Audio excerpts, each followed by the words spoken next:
पगली। बिना लहसुन प्याज के तू बनई है खाना गे पगली। तोर मजनुआ तोर लभरवा गे, तोर मजनुआ भेलो महाकाल के दीवाना गे पगली।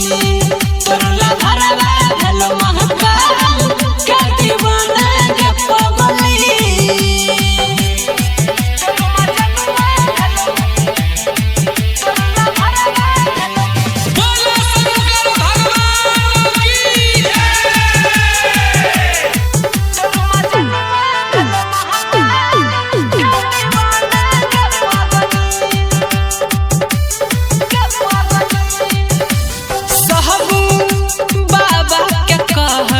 जटाधारी गे हम छियौ ओकर पकिया पुजारी गे।